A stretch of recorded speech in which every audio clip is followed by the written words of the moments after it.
Komið sæl, við höldum áfram útsendingu frá Reykjavíkur leikunum og næst það júdó hér hinum einn í Laugardalshöllinni. Við höldum okkur við höllina eins og við vorum með frjálsíþróttirnar áðan. Þorkell Gunnar Sigurbjörnsson hilsar, en það Anna Soffía Víkingsdóttir sem mun lýsa þessu. Ég mun svona vera henni kannski til hals og traust frekar. Hverju eigum við von á hérna í dag, Anna Soffía? Við eigum von á mörgum flottum glímum, skal ég segja þér, eða viðureignum. Og fyrsta viðureignin að fara að hefjast hér. Þetta mínus 60 kílóa flokkur. Mætti segja að þetta væri bronsglíma. Þarna hann Ægir í bláa gallanum sem ungur og efnilegur Íslendingur. Var Íslandsmeistari fullorðina á þessu ári. Og svo Daniel Krákustinni frá Færeyjum sem keppir hér á mótunum. Sem keppir hér á mótunum.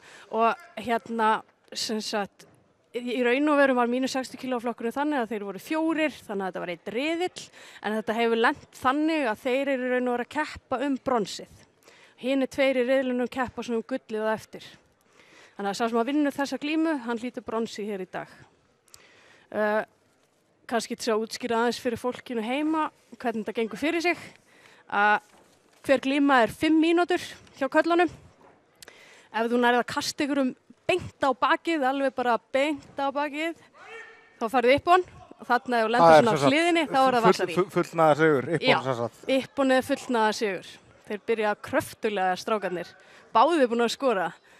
Færeyingun fékk Vasari sem hærra stig, það svona sagt 7 stig, meðan að Ippon 10 og Ægir fékk þarna 5 stig fyrir júgóið sitt. Og nú berjast þeir tökin aftur. Þannig að fyrir þá sem ekki vita þá snýst þetta að skora sem flest stig ef að þú nærði ekki að vinna á Ippon. Já, þannig að þú alltaf að leitast eftir Ipponinu. Þú getur líka unnið í golfglímu þar sem þú heldur andstæðingnum í fastataki. Þar sem þú verður að vera komið fram hjá löppunum, hann má ekki krækja löppnar að þér. Ef þú nærði að halda honum í 20 sekúndur þá færði Ippon. Og svo færði stig fyrir að þú heldur í 15 sekúndur þá færði Vasari og heldur í 10 og færði júgó. Og þessi 3 stig skipta mestu máli. Hins vegar það þannig eins og núna smá hættulegt fyrir hann Ægir af því að Færeyingurinn fékk Vasari. Ef Færeyingurinn fær annað Vasari, þá breytist það Vasari í Ippon, fullnaða sigur. Þannig að Ægir verður að passa sig mjög mikið núna að fá ekki á sig annað stig, sko. Þetta mikil barátta allavega. Já, heilmikil barátta hjá þeim. Flott. Það skiptir rosalega að reyna hann aftur samanbræði. Nú þetta að fara í gólfið, nú þarf Ægir að reyna að komast fram hjá löppunum hans til þess að ná fasttakinu. Hann alveg að komast, að ná hnén inn á milli. Ef hann nægir að smeyja fótunum í gegn, að þá hann komið fasttak, þá hann bara, já, hata! Það heitir ósæðikomi, hann að ná lössu. Hörku bara þetta hjá strákanum, sko. En þeir eru báðir mjög ungir og efnilegir. Það nefnilega alltaf gaman að Færeyingarnir senda alltaf liðin. Hann að reyna að ná hverju? Svo kallar hengingataki? Þannig hann svolítið að reyna að ná í lás. Það sem þú reynir að taka lás á olbúan. Þú vilt extenda olbúan á honum svo að hann tappi. Þannig að ef hann tappar 3 þá glíma búinn með Ipponi. Svo hann hann hendinni, hann að reyna að setja pressu á olbúan á honum. En hann að ná að halda hann svolítið vel. Dómarinn, hann fylgist alltaf með því að ef það ekkert að gerast, að þá segir hann matte, þeir standa aftur upp og byrja standandi. Hins vegar, ef þú sýnir að þú sért að vinna í gólfinu, sért duglegur að vinna í gólfinu, þá færðu að halda aðeins áfram. Það færðu tækifæri til að vinna áfram í gólfinu. Og ef þú ert góður í gólfinu, þá það náttúrulega alveg mjög mikilvægt að vera góður í því að sýna dómaranum og sért að vinna í því að reyna að ná einhverju. Daniel sá færeyski fer betur á stað. Já, hann yfir núna og hann Krákustein. Hann yfir á Vasari en Ægir með júgó, þannig að ef Ægir nær einu Vasari þá hann kominn yfir, sko. Þetta allt galopið ennþá. Allt galopið ennþá. Og hann gaman að segja frá því að dómarinn, Josefík Júra, hann alveg algjör demantur fyrir íslenska júdóið. Svona Sveinbjörn Júra ekki fá að sjá hann hérna á eftir? Já, hann í bronsglímu á eftir í mínus 81. Eitt sterkasti júdómaður Íslands. Alveg ótrúlega fallegt júdó. Já, þeir eru byrjaðar aftur. Sjáðu hvernig þeir eru að leitast eftir tökunum. En tökin skipta rosalega miklu máli í júdó. Af því að þú verður að stilla andstæðingnum þínum upp til þess að ná kastunum. og hérna eru þeir svolítið að finna tökin sín. Gengur aðeins, hann er sterkur færeyingurinn sko. Já, fyrir hann í útsímata, hann er ekki að klára það. Ég held að Ægir ætti að vinna svolítið í gólfinu. Mér sýnist hann vera með yfir höndina í gólfinu. Það er að reyna að nýta sér það. Hann er hann að reyna að fara í hengingu. Hann næri því ekki alveg. Þá skiptir rétt miklu máli fyrir Daniel að verja sem best ekki. Þegar hann komin í þessu stöðu sem getur náttúrulega verið mjög erfitt, það ekki? Jú, sko ef að hinn er ofan á þá viltu bara fara alveg niður og loka hálsinum, passa hendurnar, setja það mjög nálægt þér og bara bíða. Ósóttakari, ætla hann fáið skor fyrir þetta? Nei. Þarna sást að færeyingurinn, hann fór inn í sóknina en Ægir ætlaði að reyna að gera svona mótbragð en það tókst ekki alveg. Þarna þarf Ægir að komast fram hjá löppunum. Þarna var hann ofinn, kom akkurat Matti. Nú þarf hann að fara að vera duglegur að berjast við tökin. Hann þyrfti að ná sínum tökum aðeins betur til þess að vinna. Nú er tími fyrir Ægir til að vinna þetta á stigum ef ekki upp á nörður, 1,5 mínúta rétt rúlega. Það er 1,5 mínúta eftir. Já, hann hefur alveg nægan tíma. Mér finnst hann hafa verið svolítið svona á góðu róli núna seinustu mínútuna sko. Hann átti þarna góða vinnslu í gólfinu. Sjáum hvað hann gerir. Hann verður að passa, færeyingur fer nefnilega svolítið mikið yfir bakið og Ægir þarf að losa þetta sko. Hann má ekki leyfa honum að halda það yfir bakið á sér. Það reynir að Nippon Seonaga og að sjá, hann er ómikið að leyfa honum að halda sér yfir bakið og toga sér niður sko. Sem getur orðið mjög hættulegt. Þarna er hann að reyna að fara fram hjá löppunum. Hann er búinn að finna að það hefur gengið vel í gólfinu. Þannig að hann er að reyna að nýta sér það. Já, hann losa löppuna. Já. Það er hörku glíma. Það eru mjög jafnir, þessi strákar. Það virkar þolinmóður, svo færeyski.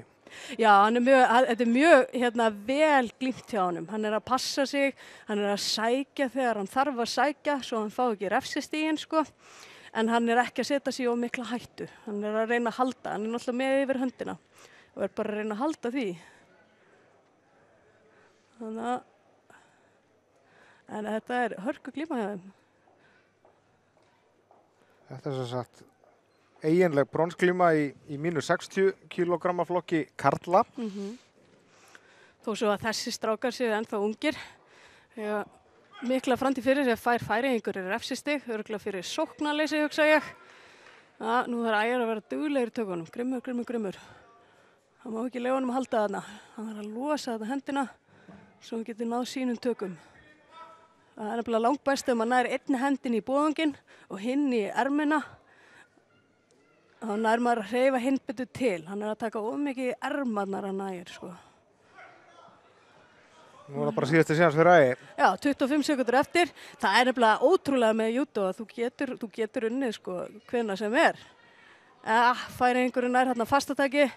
Hann er komið ósaka mig, nú þarf Ægir, sjáðu hvernig hann heldur honum. Nú þarf Ægir annarkvort að ná að krækja í lappirnar eða koma sér yfir á magann sem hann gerir þarna. Þá kemur tók þetta, en færeyingurinn er að reyna að snúa honum aftur yfir. 4 sekundur. Já, ég held að þetta sé búið.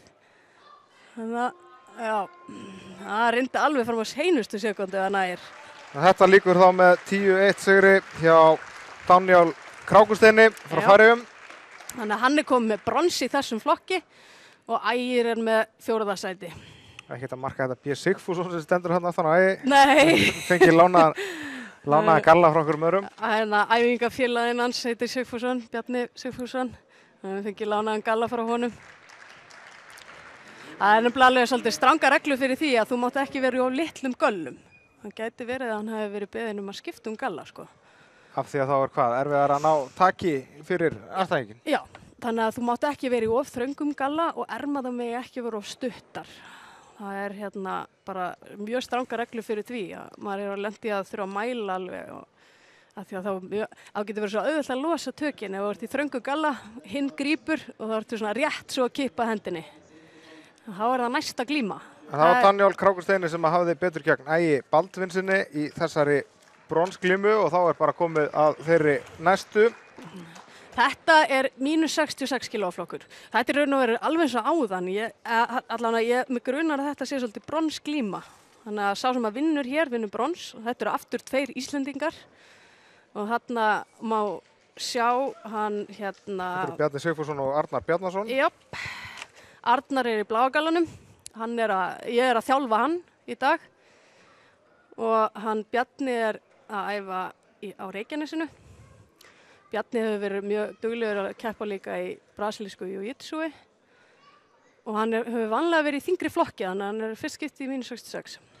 Þetta eru 2 ungir og efnilegir. Arnar var Íslandsmeistari til dæmis á þessu ári í mínus 66. Bjarni fljótur að byrja að vinna í gólfinu, reyna að ná ykkur. Hann er mjög öflugur í gólfinu. Og hefur það kannski þá úr þessu brasilíska jiu-jitsui Já. sem er náttúrulega fyrst og fremst gólfglíma? Já, þannig að hann á eftir að nýta sér það í þessari glímu. En Arnar er alveg ótrúlega segur, það er alveg bara hrikalega erfitt að kasta honum. Hann er einhvern veginn, hann er svo köttur, hann lendir alltaf á maganum eða löppunum. Það verður gaman að fylgjast með þessari glímu, þetta getur verið mjög spennandi glíma. Já, reyna að ná taki, þetta er svona heilmikil barátta meðan það er.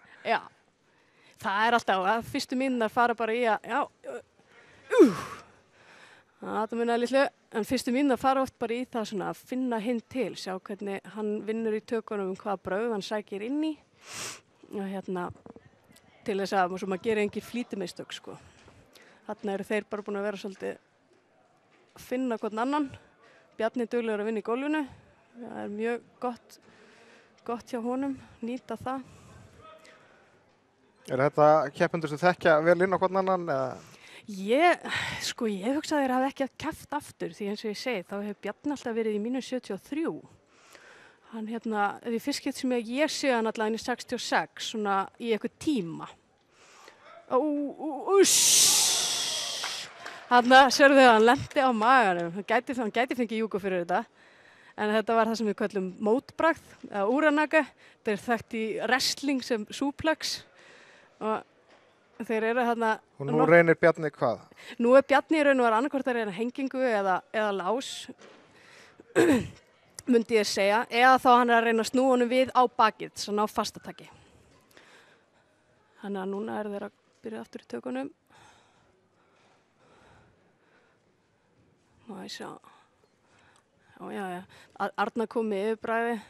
Hann er ekki alveg nóg snöggur inn í sóknuna á Arnar núna. Hann var aðeins að bæta það. Hann er duglegur að vinna í gólfinu á Bjarni. Það er mjög gott fyrir hann að hann er þræl öflugur gólfglímumaður. Þannig er hann að reyna að snúa honum við og fá hann svona inn á milli lappana til að reyna að hengja hann. Arnar er samt, hann er rosalega duglegur að verjast sko, hrikalega góður varnarmaður. Þetta er sem sagt mínus 66 kilóflokkurinn. Hvað gerist nú, hvoru er búin að skora stig ef að þetta er svona út allan tíman sem er nú örgulega mjög óalgengt, en hvað gerist þá? Þá er nú verið gullskor. Ef að enginn er með stig eða enginn refsistig, að þá er farið í gullskor. Og gullskor er bara fyrsta skor eða fyrsta refsistig. Þannig að það er ekkert svona tímalimit á gullskorinu.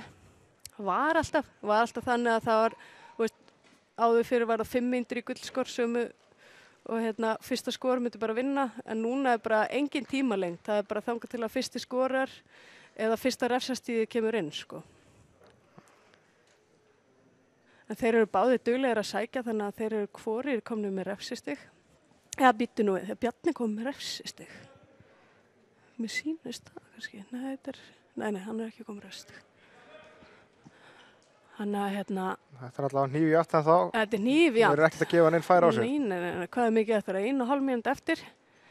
Nú þurfa þeir báðir að vera svolítið duglegir að berjast tökin sín. Þeir eru að sækja of mikið inn án þess að hreyfa hinn til. Þannig að ef þú hreyfir ekki hinn til þá nærðu ekki að stilla hann upp og þá getur verið mjög erfitt að kasta.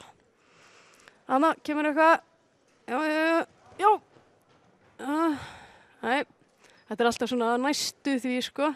Hann fer í lásinn, hann er að fara í lásinn, alltaf ná hann nær hann hendinni, já, hann er hann á hendinni, nú þarf Arnar að halda fast. Sjáðu hvernig hann reynir að þvinga hendina aftur, já, hún er komin, þetta er búið held ég. Já, þarna náði hann lásnum sem hann búin að bíða eftir allan tíman. Þetta var mjög gott gameplan hjá honum að vinna svona í gólfinu. Þannig að hann Bjarni er hugsanlega bara með bronsi í -66. Mér sýnist það. Jú. Það er Bjarni Sigfússon sem Bjarni vinnur á Ippon. Já, á Ippon með lás. Armbar eins og í Jiu-Jitsu. Skammi ykkur í júdómenn mig, farin að nota eitthvað slangur. En þú svona ferða þessu teknilega hlutana þessu. Já, sko það sem að skiptir rosalega miklu máli að það er hann á þéttu góðu taki á hendinni og byrja að þvinga hana upp og hann gerði það rosalega vel hann Bjarni. Hann setti höndina vel upp við bringuna á sér og náði að nota mjaðminna til að þvinga hendina fram. Þá förum við yfir í bronsglímu í -63 kílógramma flokki kvenna. Það er Ingunn Sigurðardóttir og Berenika Bernhardt. Já. Sem eigast við það. Þetta eru tvær ungar og efnilega stelpur. Ingunn er nú búin að vera svolítið lengur og hefur verið mjög öflugur keppandi í gegnum tíðina.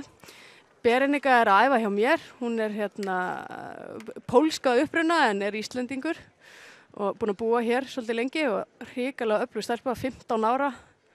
Nýorðið 15 ára og það verður gaman að fylgjast með henni í framtíðinni sko. Þetta getur orðið hörku glíma. Ingunn í hvítu, Berenika í bláu. Já, Ingunn, hún er búin að vera að æfa mjög lengi og hefur verið Íslandsmeistari gegnum tíðina og svona. Það virkar frekar aggressíva strax í byrjun. Já, það er ekkert verið að baráttum tökin. Stelpur gefa ekkert eftir sko. Það er bara þannig. Já, þetta var örugglega Vasari, já. Svo nær hún fastatakinu, heldur henni, Berenika þannig hún að fara að hreyfa sig og reyna að losna. Já. Það er raunin allt annað tempo í þessari glímu heldur en í kallaglímunum sem við séum hingað til. Það er nefnilega alveg, það er stelpunnar sko, það er gefa allt í þetta frá fyrstu sekundu sko. Það voru duglegar að berjast tökin. Já, það var flott. En kvennaflokkarnir á þessu móti eru hrikalega öflugir. Það eru alveg bara að koma -70 kíló flokkurinn á þessu móti. Ég hef bara aldrei séð svona sterkan kvennaflokk á Íslandi sko. Það eru margar öflugar þar. Mjög skemmtilegt að sjá. Ingunn kom með... Ingunn sigrar þarna á Ippon.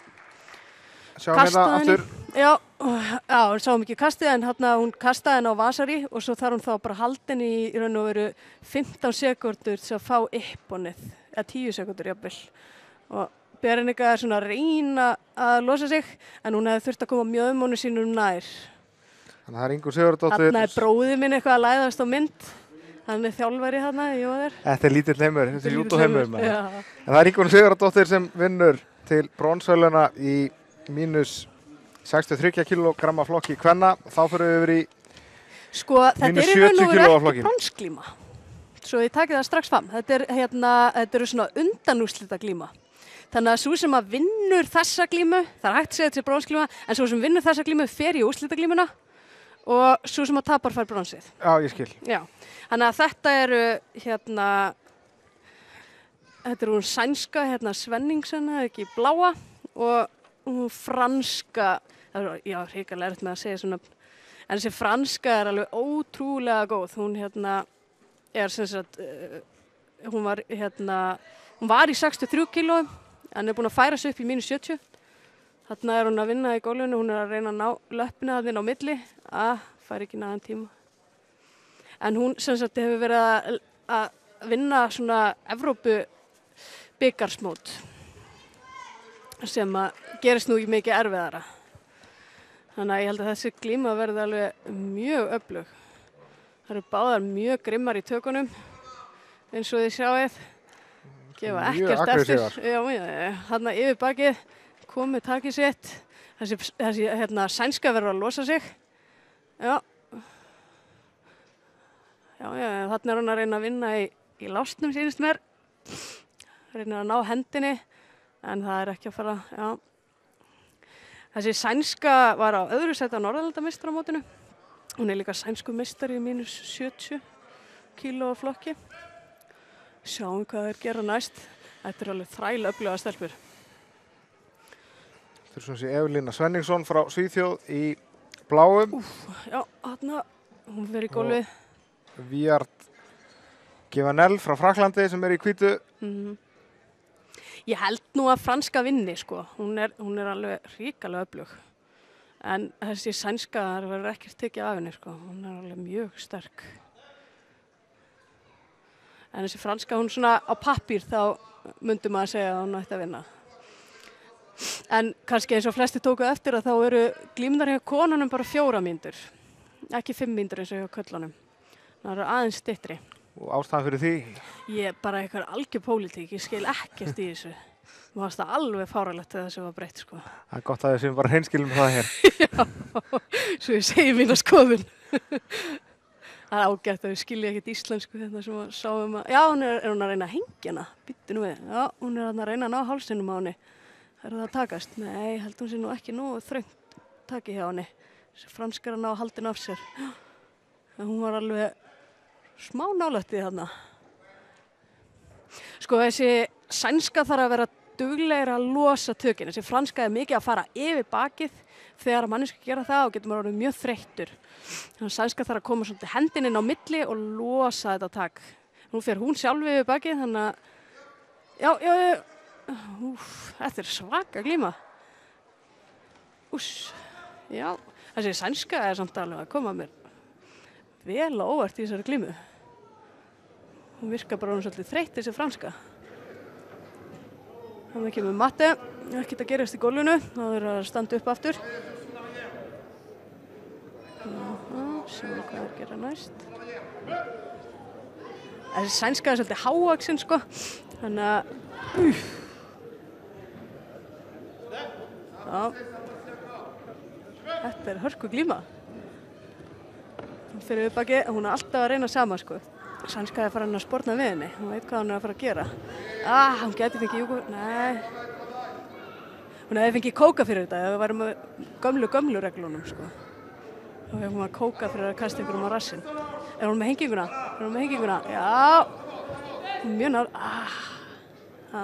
Hún hefur verið í hökun á henni. Þá kemur Matti, sko.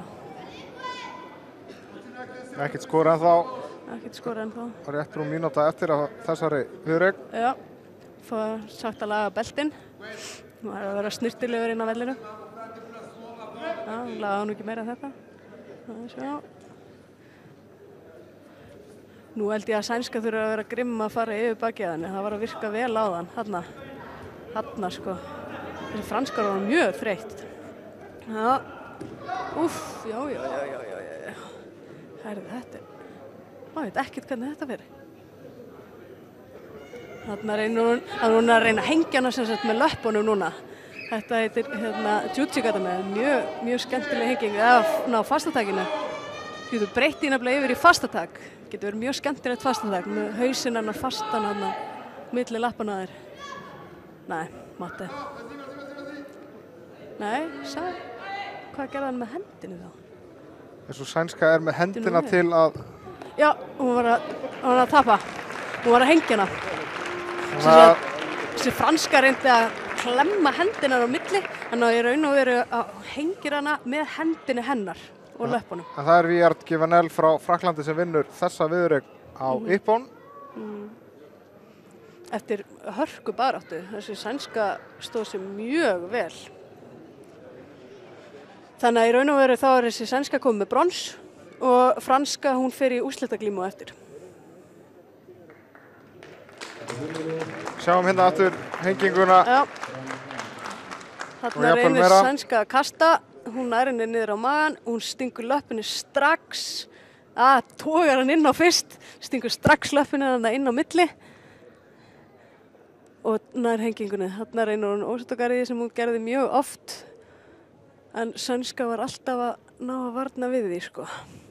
En það voru, eins og sást þarna, þær börðust tökin bara alveg allan tíman. Og það er það sem skiptir rosalega miklu máli í júdó, að verða góður í því. Hérna sjáum við svo hengjatakið í lokin. Þannig að hann að klemma hálsinn hennar inn á milli lappana sína. Sjáðu hvernig hún setur líka löppin í hnésbótina til að pressa ennþá meira. Þá til hún tappar með löppunum. En við vindum okkur beint í næstu viðureign. Eftir að hafa séð Wiard Givanel frá Frakklandi vinna þarna. Þetta er karlaflokkur. Nei, þetta er kvenna aftur. Þetta er hinn undanúrslitin, sem sagt. Býtum við, þetta er eitthvað vitlaust hér. Þetta er rangt sem kemur hérna upp á skjáinu hjá okkur. En þarna erum við sem sagt með hinn undirýsliðin í mínus 70. Það er hún hérna frá Tékklandi. Ég veit ekkert hvernig ég á að segja nafnið hennar, svo ég bara viðurkenni það alveg strax. Þetta mun vera hún Attila Sasirkova. Já, 19 ára, ung stelpa og dönsk stelpa á mótinni sem að... Nete Telendorf. Já, og þetta eru tvær alveg gríðarlega öflugar stelpur. Þetta er hinn og undanúrslit í mínus 70. Svo sem að vinna þessa glímu keppum við frönsku sem að vera að vinna áðan. Og hún tékkneska, hún hérna hefur verið á palli á svona Evrópubikarsmótum undir 21 árs. Og þessi danska, hún var Norðurlandameistari hérna, Norðurlandameistaramótinu sem var haldið á Íslandi í fyrra. Þannig fyrir hún í eitthvað, danska byrjar að vinna í gólfinu. Hún reynir saman bragð og franska gerði áðan, en hún nær nú ekki alveg löppinu, þannig að kannski, nei. Nú reynir hún að reyna að koma löppunum inn á milli og snúa henni við. Sjáum hvernig það fer hjá henni. Snýr henni farin inn á milli. Þarna getur maður reynt að fara svolítið í fastatak eða hengingu. Mér finnst allavega alltaf best að fara í hengingu úr þessu taki, sko. Hversu erfitt fyrir Sasirkova að losa sig? Þegar hún er komin í? Þegar hún er komin í hengingu, það getur verið mjög erfitt. Það er náttúrulega rosa misjafnt bara hversu djúpt það er komið, sko. En í júdó þá erum við þannig að við erum mjög góð í vörn í gólfinu. Þannig að þú þarft að vera mjög góður í gólfinu til að ná að vinna eitthvað þar á þess að svona lenda kannski beint inn í því. Þarna reynir tékkneska að fara undir, hvað er alltaf hann að hengja hana þarna? Mér sýnist það, hún sé að reyna að hengja hana. Nú þarf bara þessi danska að liggja alveg kjur. Já, býða eftir mattiðinu og standa þér upp aftur. Hörku barátta hjá þessum stelpum. Og sjá, þessi, hérna, hún Hjördís Ólasdóttir, íslenska stelpa sem var í þessu flokki í júdókonu ársins og hún hérna keppti við þessar tvær. Stóð sér mjög vel á móti þeim. Það var ekki hennar dagur. Þetta var júgó, eða ekki? Nei, hún fær ekki júgó fyrir það. En hún reynir að vinna í gólfinu. Hún reynir að komast þarna í hálsinn. Já. En svo er það þannig að þú ferð of mikið í hökuna, getur verið smá erfitt og þá verður dómarinn að segja matti. Þú verður að komast alveg undir. Dómarinn er með talstöð, hann er þó vantarlega tengdur við... Já, hann er... Hina dómarana? Já, það eru þess að tveir sem að fylgjast með myndavél. Eða sem sagt, það er myndavél á vellinum og þeir fylgjast með 10 sekúndum seinna. Þannig að, þetta var upp á hann. Þetta var glæsilegt óutsíkari þarna. Það er þá Attila Sasirkova frá Tékklandi sem hefur betur í þessari viðureign gegn Nete Telendorf frá Danmörku. Þannig að það er þá Sasirkova sem kemst í úrslit og mætir þar Vírard Gevanel frá Fraklandi. Já, það verður hörkuglíma, sko. Hörkuglíma, en þá er þessi danska í 3. sæti. En svo ég klári þetta með dómarana, þá eru 2 dómarar sem að horfa á mynd. Já, hérna kemur, og sjá, hún fyrir hérna og svo nær hún að krækja í löppina þarna. Já, krækir og nær að, þetta, hvað heitir þetta eftir í íslensku glímunni? Þetta er náttúrulega bara þeir til í íslensku glímunni, Helkrókur. sko. Helkrókur, já. Þetta er óutsíkari í júdóinu. En þetta var, svona sé, uppón eða fullnæða sigur hjá Attilu Sasirkovu í þessum mínus 70 kg flokki í undanúrslitum. Þá förum við yfir í karlan aftur. Það var örugglega glíman sem kom áðan. Þarna kemur það. Linus Vinje frá Noregi og Hannes Vidkjær frá Danmörku. Þetta eru öflugir strákar. Hann hérna, norski Vinje, hann er Noregsmeistari í fullorðna og Norðurlandameistari undir 21 árs. Og hann er hérna í hvítagallanum, sýnist mér. Og hann danski, ég har með engar upplýsingar um hann. En hann leit mjög vel út í dag allavega, það sem ég sá á honum. Já, þetta var falleg tilraun hjá honum. En hins vegar er búið að banna það að grípa í lappirnar, en þá geta verið brögð eins og þessi danski reynda að gera mjög erfið. Góð barátta þarna í tökunum. Og sjá hvernig danski grípur alltaf undir hendina og hinn grípur yfir. Þetta getur verið, reyna að nota mjög myndar hana, Það getur verið rosa misjandi eftir einstaklingum hvernig þeir vilja halda tökunum.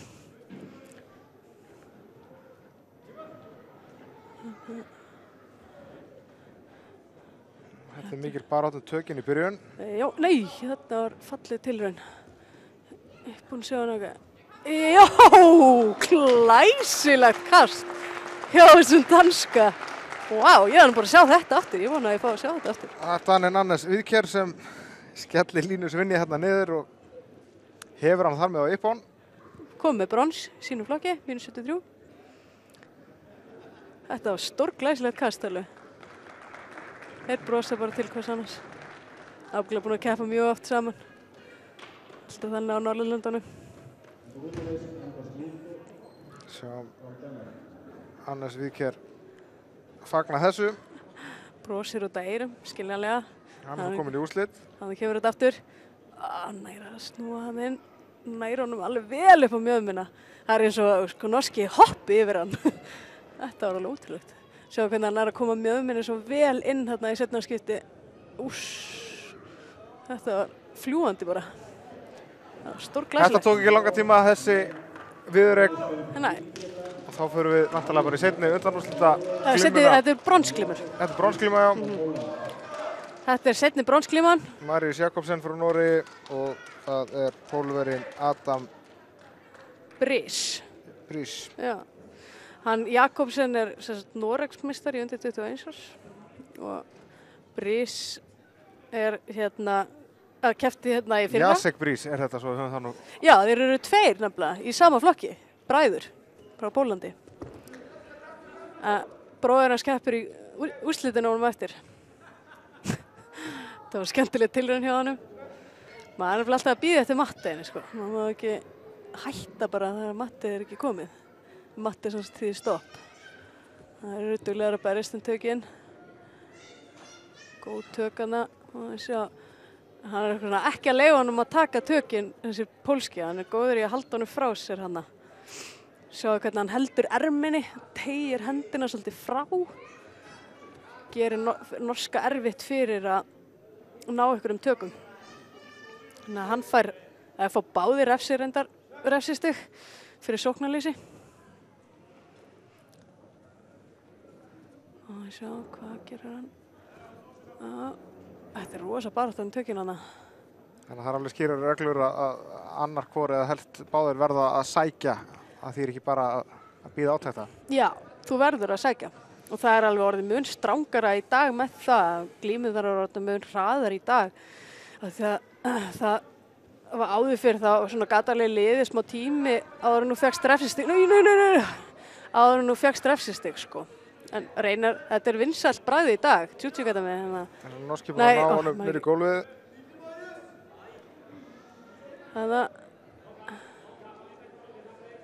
Nei, hann náður löppina inn á milli. Það gerir það mjög erfitt fyrir. Ég hugsa að komið mattinu bara. Þannig að pólverinn varðist vel í þessu tilviki. Já. Ég held ég sem er þess að fara með nafnið á þessu bragði vitlaust. Svona maður gleymin.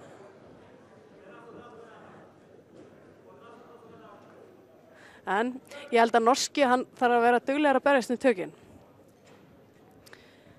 Þessi pólski er alveg rosalega öflugur í tökunum. Hann er einhvern veginn alltaf að halda honum frá sér. Reynir drops ef hann ekki hana. Já. Þetta er hörku glíma.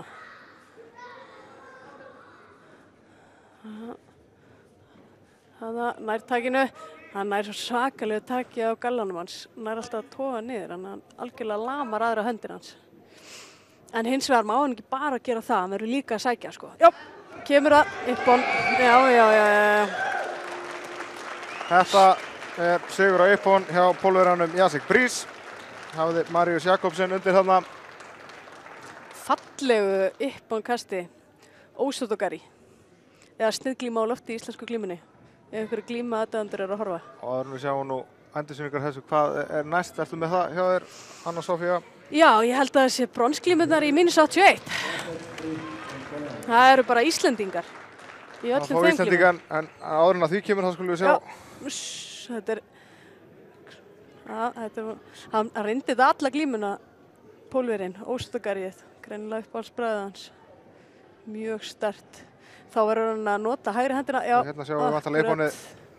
Notar Þarna hægri hendina yfir hausina á honum og svo kemur hann löppinu fyrir aftan.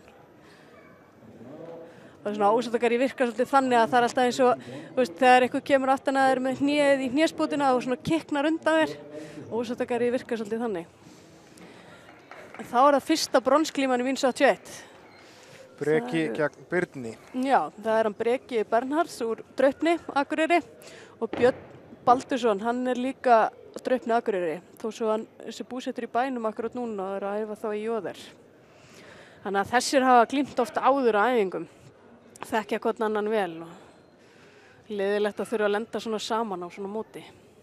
Breki er hvítur, Breki er hvítur. Björn er blár. Já, Breki varð Íslandsmeistari í mínus 73 kílóa flokki senast ári, komin upp flokk núna, ætlar að halda sig þar.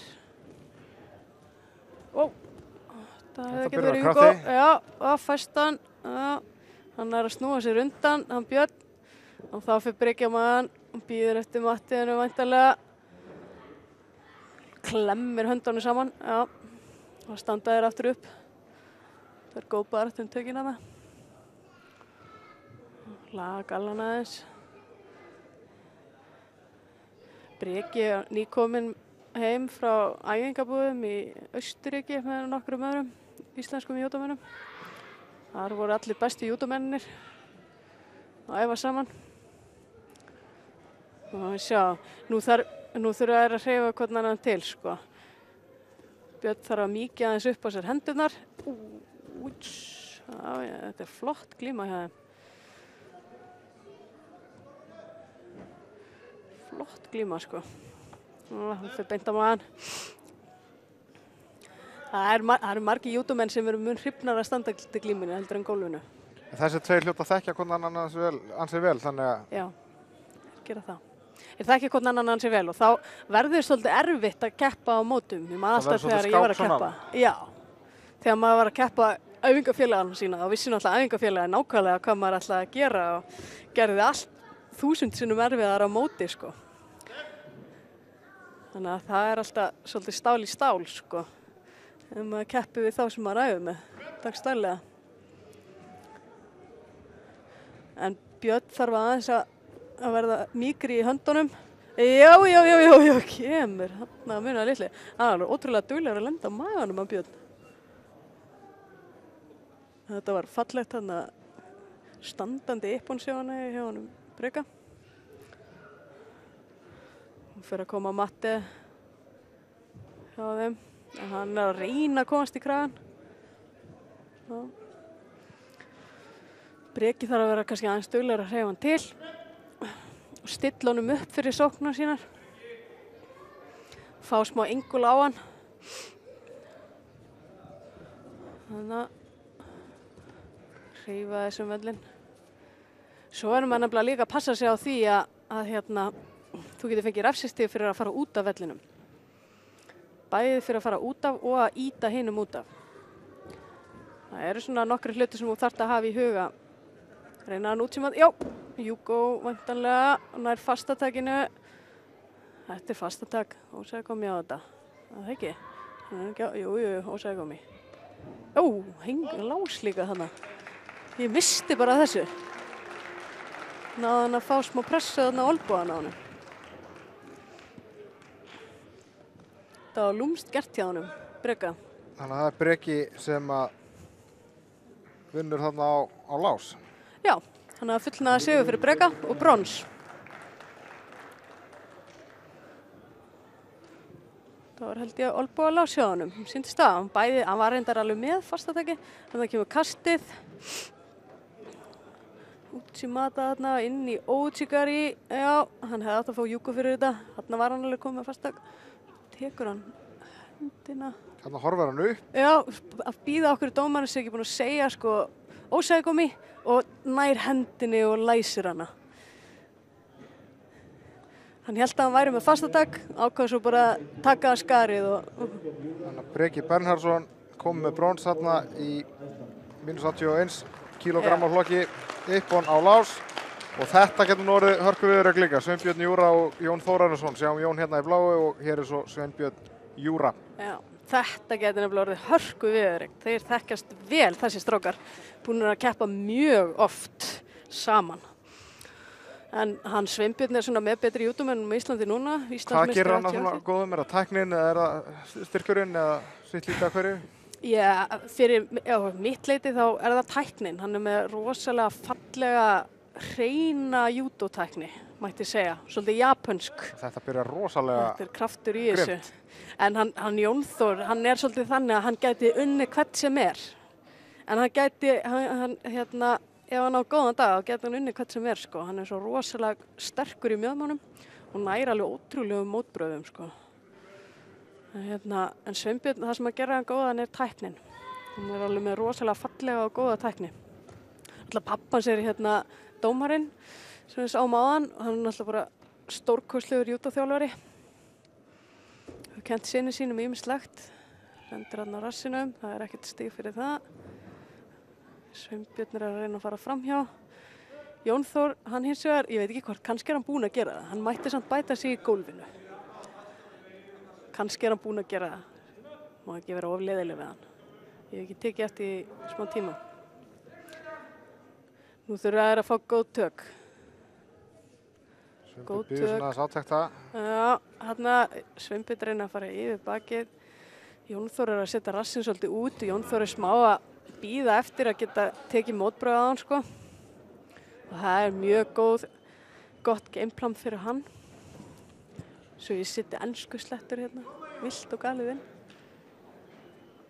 Það er 1 mínúta búin, ekkert stig. Það er sjá. En Sveinbjörn, maður þarf að fylgjast vel með, hann getur átt alveg stórkostleg kost. Já, akkurat, útsýma þetta. Eitt í uppbón. Sveinbjörn Júra vinnur Jón Þórarinsson á uppbón, skellt honum hann á bakið. Og þar með lauk þeirri glímu og Sveinbjörn Júra þar með kom með brons í þessum 81 kg flokki og það er alltaf 2 bronsverðlaun, ekki, í júdóinu? Jú, það eru 2 bronsverðlaun.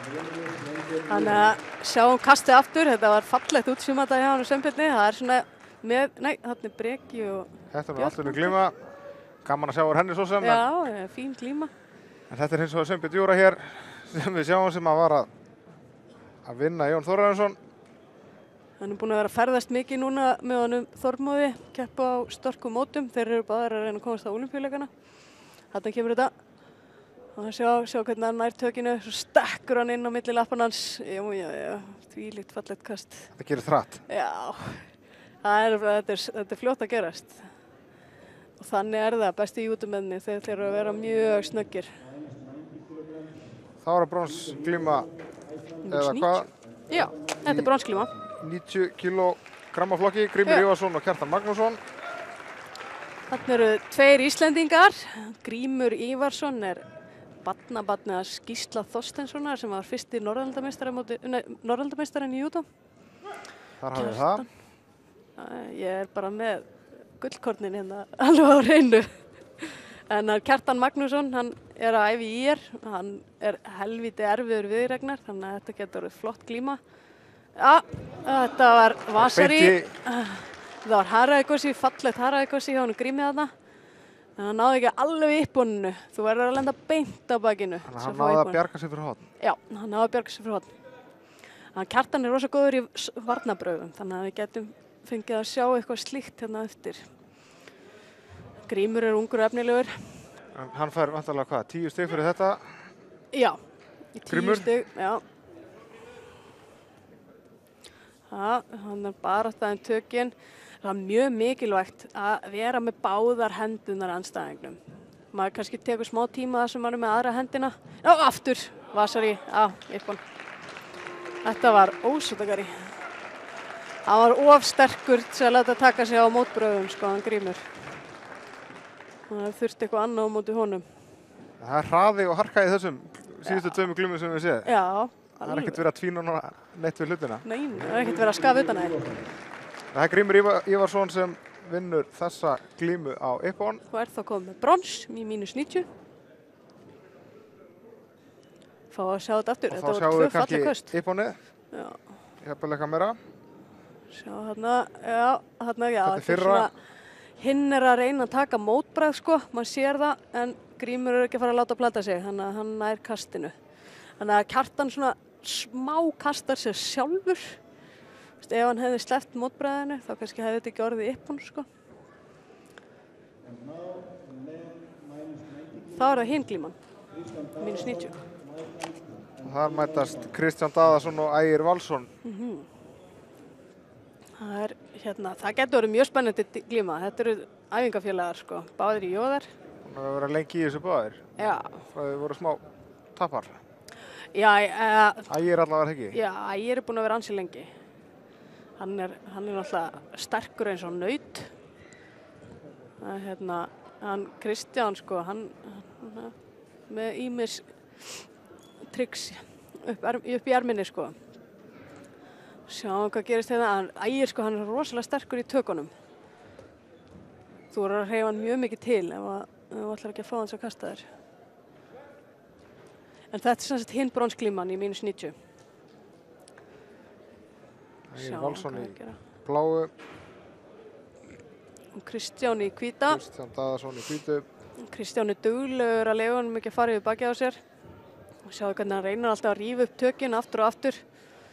Já, þarna kemur eitthvað, nei. Sjá. Hann er samt í ofmikilli vörn, hann Kristján. Hann þurfti að setja sér smá í sóknargýrin. Gæti farið að fá refsistig hérna. Ægir er búinn að eiga flest. Þarna kemur eitthvað, já. Ægir er ekkert að því að fara að vinna í gólfinu. Greinilega. Hann hitta sig upp þarna, sýnist mér bara. Komið sér inn í glímuna. Það byrjar aftur yfir bakið. Nú er hann að losa þetta aftur. Hann er búinn að vera duglegur að gera það. Ef hann leyfir honum að halda þarna, þá kemur kastið, sko. Akkurat. Hugo. Eða hvað? Já. Fallegt kast hjá honum. Já. Ég hugsa að Ægir fari ekki í gólfið með hann af því að Kristján hefur náttúrulega líka verið svolítið í brasilísku, sko. Þannig að hann er sleipur í gólfglímunni. Þannig að þetta er taktík kannski hjá Ægi að reyna að halda þessu bara uppi. Já, ég gæti trúa því. Hann sé að taka þetta á taktíkinni, sko. Veit að hann eigi meiri möguleika í standandi en gólfinu. Stundum þarf maður líka að spila á taktíkinni, sko. Það getur verið mjög mikilvægt. Já, þarna byrjaði Kristján að sækja inn. Ægir ætlaði að snúa í sér í vil. Tókst ekki alveg.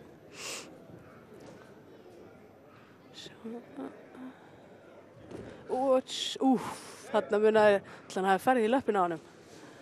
Það er nefnilega hann sagði góðmagi að fara í löppina.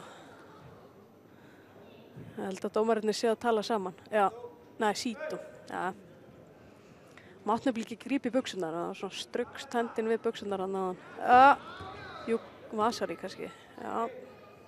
Ægir beint á gólfið, lokar öllu.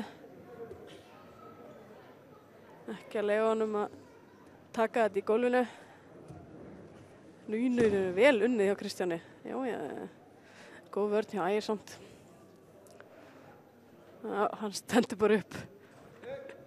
Hann nefndi ekki að bíða eftir Mattíðinu greinilega. Ægir hefur nú samt undirtökin allavega í stigum, en það breytir náttúrulega lengur um leið og... Vasari á sér Ippon. Já.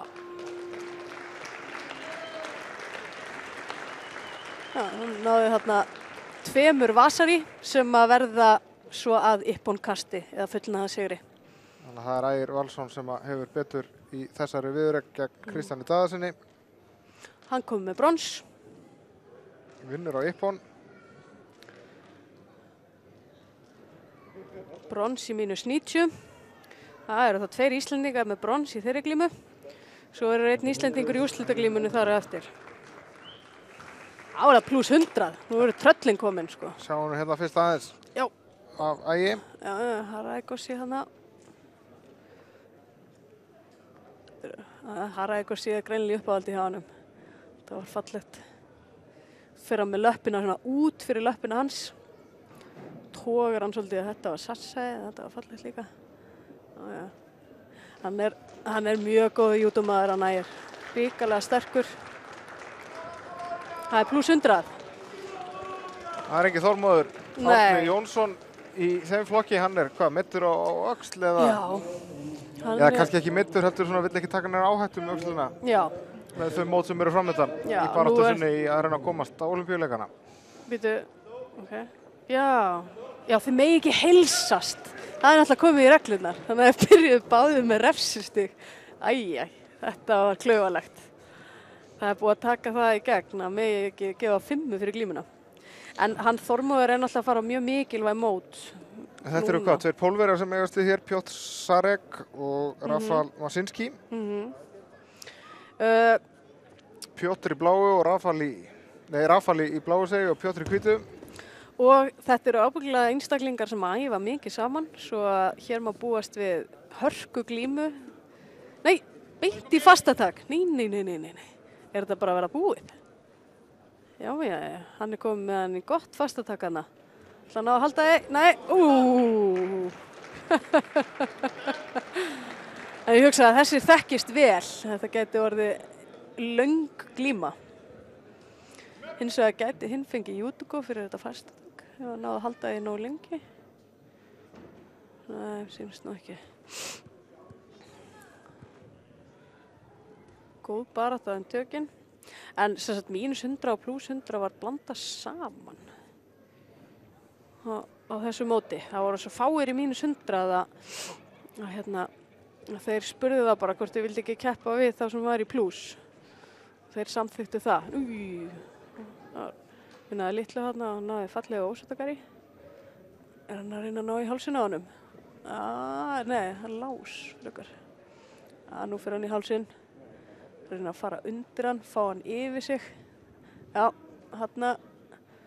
Nei, þetta getur verið erfitt þegar það er glímt oft saman, sko. Þá veistu alveg hvað hinn gerir. Fljótur að koma í veg fyrir það.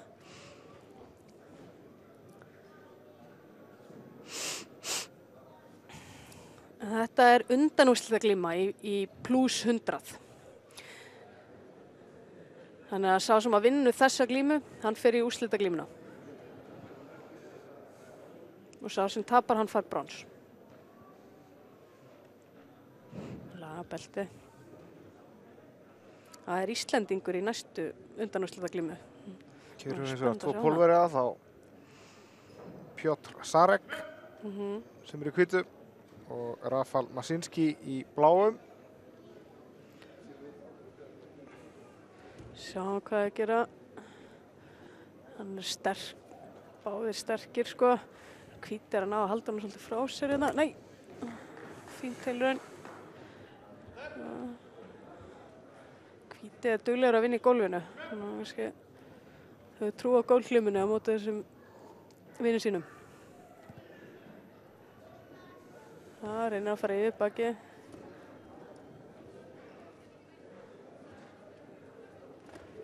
Hann næstu búin að kasta þessu sjálfur hana. Það er það eitt að erfiðasta við júdó, sko. Það getur alveg gerst að kasta þér sjálfur. Hjálpar hinum að kasta þér. Sjáum hvað að gera. Þetta er jöfn glíma. Báði með 1 refsistig. Það er eina sem hefur gerst. Svo er þetta bara búið að vera barátta.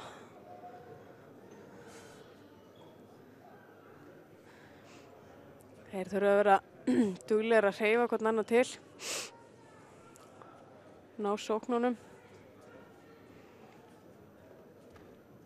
Já.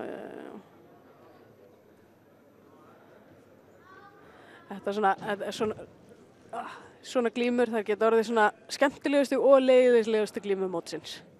Það geta fallið ann og öðru hvorum megin. Það er eiginlega ekkert millibilsástand. Þetta er að verða svolítið leiðileg glíma hérna. Það er lítið að gerast. Þekkjast of vel.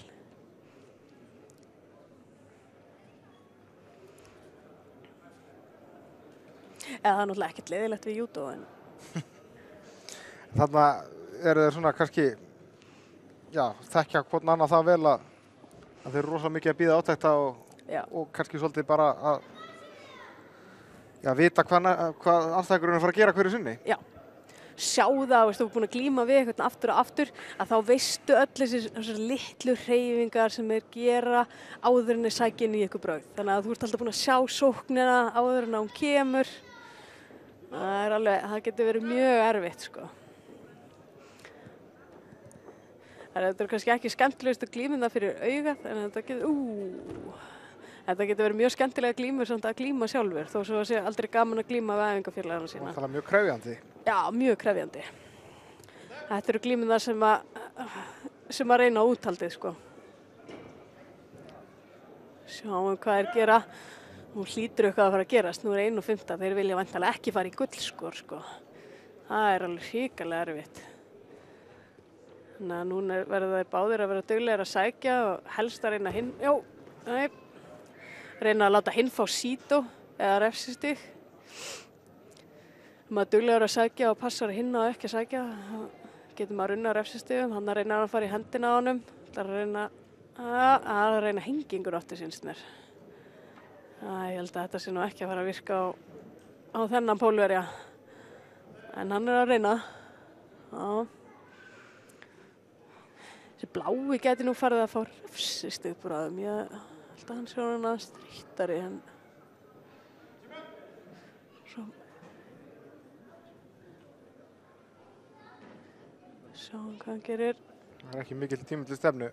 Nei, það er hálf mínútu eftir. Og hann bara refsistig á kvotn, ekkert meira. Já, og raun og veru fikkur báðir refsistigi bara upp á glímunnar fyrir að gefa hver öðrum 5. Nú 20 sekúndur eftir, þeir eru að fara að sækja eða þeir vilja ekki fara í gullskor. Og það er að fara að gera eitthvað. Anna kemur sko... Annar er þetta með 2 refsistig. Er hinn með 2? Já, blái var búinn að fá annað, ok. Það hlaut að vera. Rafal Masinski, svo blái. Þannig að, já, Hugo náði líka stíi á seinustu sekundinni. Hann getur, núna má hann klára þess að halda fastatækinu til þess að fá fullnaðarsigurinn. En hann greinilega hefur ekki lyft honum það. Það er allavega Pjotr Sarek sem hefur betur gegn Rafal Masinski í þessari viðureign í 100 kg flokki í karla.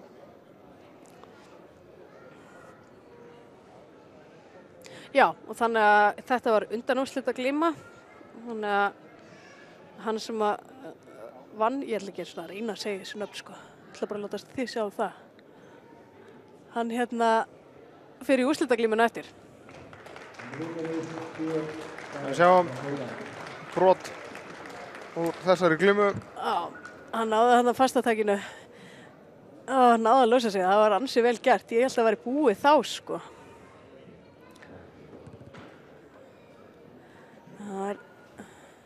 Hann vantaði aðeins upp á sóknina hans. Makinski. Hann náði fastakinu. Hann hefði nú átt að fá að klára fastakinu. Það er alltaf skemmtilega að vinna á uppbúin, sko. Það var það síðari undanúrslitaviðureignin. Já, það er Adrian. Adrian í blágalanum. Hann er ungur og mjög efnilegur, bara 18 ára. Alveg, maður þarf að horfa bara upp til himins til að sjá í augun á honum. Hér í hvítu er það Henrik Reitan frá Noregi. Já, hann er öflugur strákur. Hann hefur verið á palli á Evrópubikarsmótum undir 20 ára. Adrian með þessa hæð, hvað gerur hún fyrir júdómenn? Hún getur gert ansi margt fyrir júdómenn, aðalega hvað tökin varða. Þannig að það sem Adrian vill gera, hann vill komast yfir bakið á honum, af því að þá getur hann svolítið svona fara að þreyta hann, toga hann fram. En Norsarinn, hann vill, já, kemur þetta útsýmata til hann, Norsarinn þarf að reyna að halda honum frá sér og hann vill ekki að hann fari yfir bakið á sér.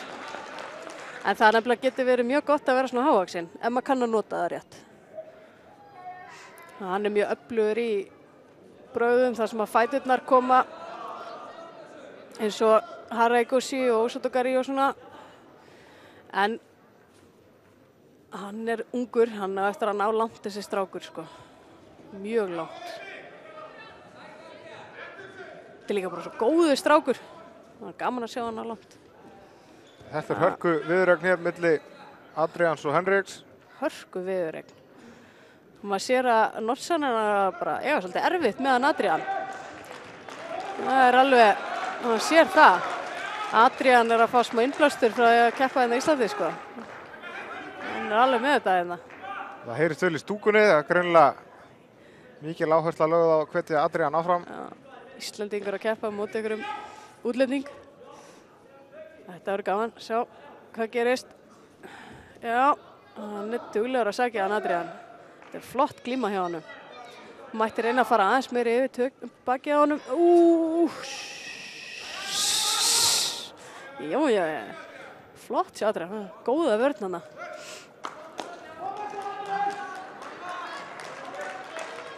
Þetta er erfitt fyrir Norsaran, sko, maður sé það á honum. Adrian þarf að halda þessu áfram. Ef hann heldur þessu áfram þá er hann eftir að þreyta norska strákinn svo mikið að ég hugsa að þetta verði glíman hans. Norsan er að reyna að halda hendina hans í burtu, séu hvernig hann er góðu taki á alveg endan á gallanum, þess að trufla hann. Henrik.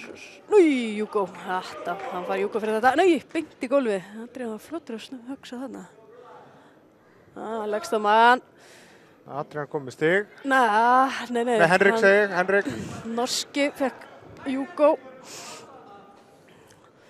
En núna, það sem Adrian þarf að gera, hann þarf að losa þessa hendi og koma inn í yfir bakið á honum. Má ekki leyfa honum að ná hendinni sinni, sko. Sjáu, norski, hann veit hvað hann er að gera. Hann vill fara strax í hendina og passa að hann fari ekki yfir bakið á honum, sko. Hann verður að losa hendi hann Adrian. Sérðu hvernig hann heldur hendinni. Þetta oft getur það orðið að svona það sem kallast pistolgrip, það sem hann heldur alveg fyrir. Það er mjög erfitt að losa þetta. Vasari, nú þarf hann að nú þarf Adrian að losa sig. Hann þarf bara að halda í 10-15 sekúndur hann að vinna, sko. Hann þarf að losa sig. Þetta er erfitt fyrir Adrian. Já, þetta verður erfitt. Þetta er fast hjá honum. Fast hjá norska. Já, ég held að þetta sé búið. Það komi upp hann. Þetta var flott glíma samt hjá honum Adrian. Þetta var ekkert auðvöldur strákur. Það er normaðurinn Henrik Retan sem hefur betur gegn Adrian Ingimundarsyni á Ippon. Fer þá í úrslita glímuna. Þetta var hörku viðuregn. Hörku glíma. Það var gaman að sjá endursýningun úr þessu. Adrian stóð sig alveg rosalega vel. Virkilega ánægð með hann. Það er 18 ára strákur, alveg að brillera. En þessi norski, hann er í -100. Hann fekk að keppa í +100 svona til að fá fleiri til að glíma við. Það var flott glíma. Maður sér það líka bara á Norsaran og hann er ánægður með Adrian. Sjáum við nokkur atriði úr þessu. Hann var með góða vörn á Adrian, leyfði honum aldrei að ná sér. Hann var góður í Óstagari, þessi norski. Féll á því fyrir rest, sjáðu hvernig hann kræki í löppinni. Adrian náði alltaf að gera þetta, sko. Hann tók hann til sín, sterkur og langur, mikinn vorar. Hann er að krækja svo vel, hann er að rúlla honum yfir sig. Hann komst hann í burtu. Svo náði hann fastatakinu úr seinna, alveg sama bragð. Hann er að festa hann. Það er flott kast hjá honum, norska. Áfram heldur keppnin hér í júdóinu á Reykjavíkurleikunum. Alþjóðlegu Reykjavíkurleikunum heldur betur því að hér eru við með Dana og Frakka í úrslitum í -63 kg flokki kvenna. Louise Hansen frá Danmörku og Clemens M frá Frakklandi. Þetta eru öfluga stelpur. Þessi franska, hún er 18 ára og franskur meistari undir 21 árs. Og að vera franskur meistari strax í byrjun líka. Já. Líka það að vera franskur meistari, það er bara líku eins og að vera heimsmeistari, sko. Þau eru bara svo hrikalega öflugan í Frakklandi. Mikil hefð þar og náttúrulega, hvað er ekki fleiri þúsund manns á stóru júdómótunum? Jú, alveg rosa vinsæl áhorfenda íþrótt. Önnur stærsta íþróttin í Frakklandi. Og eftir knattspyrnu það? Já. Þeir eru alveg, með marga öfluga Frakka sem eru bara algjöra góðsagnir hérna í Frakklandi. Ég held að þessi franska einu eftir að hafa þetta. Hún er alveg ótrúlega góð. Þetta er mjög einbeitt og virkilega kvik, virðist þeirra. Já. Hún er með mjög mikla snerpu. Og það oft sem að gerist í svona léttari flokkanum að glímurnar verða mjög snarpar, sérstaklega ef þú ert komin að hátt level eins og þetta, þá verður þetta mjög snarpar og flottar glímur. Sjáum hvað hann gerir. Danskar að verjast ágætlega samt í byrjun. Mjög góð vörn hjá henni. Þessi danska er nefnilega mjög góð, sko. Hún er búin að standa sér mjög vel í dag. Ég sá hann að taka falleg uppbúnköst hérna. Þetta er erfiðasta glíman hennar. Það er eitt sem víst er. Góð vörn hjá henni. Hún er á fullu, svo franska. Já. Þessi danska ætti núna bara bráðum að fara að fá refsistig. En þessi danska er nú Danmerkurmeistari undir 21 árs og hefur verið á palli á svona erlendum mótum. Þannig að hún er búin að prófa þetta allt saman. Veit alveg hvað hún þarf að gera. Fær hún refsistig fyrir sóknarleysi. Þessi franska fær það náttúrulega ekki, búin að sækja hérna vilt og galið. Það er erfitt fyrir þá dönsku að sækja þegar þú mætir svona hrikalega sterkum sóknarmanni. Já, maður sér að danska, hún er bara að detta svolítið í vörn, sko. Nei, þetta var flott hjá henni, maður. Þetta er sýning. Þetta er glíma, sko. Stelpuna, alltaf langskemmtilegast að horfa á þær. Reynir hún að hengja hana að Matti. Segir Anna Soffía Víkingsdóttir, margfaldur Íslandsmeistari í júdó. Hvað eru titlarnir margir? Herðu, þeir eru 23 held ég. Ekki nema? Íslandsmeistaratitlarnir í júdó, en þeir eru svo 4 í brasilísku. Þannig að hér erum við reynslubolta sem er að lýsa þessu fyrir okkur. Sjá, þessi dansk er að verjast vel. Hún er ekkert að leyfa henni að komast upp með neitt, en hún er ekki að ná að sækja á hana, sko. Hún hefur gert gott gameplan með þessi danska. Júgó, eða hvað? Ætla dómarinni breyta því? Ég veit það ekki. Áfram heldur. Hún reynir að vinna í gólfinu, þessi franska. Frakkar eru nefnilega mjög góðir í gólfinu. Það er að passa sig á þeim þar. Já.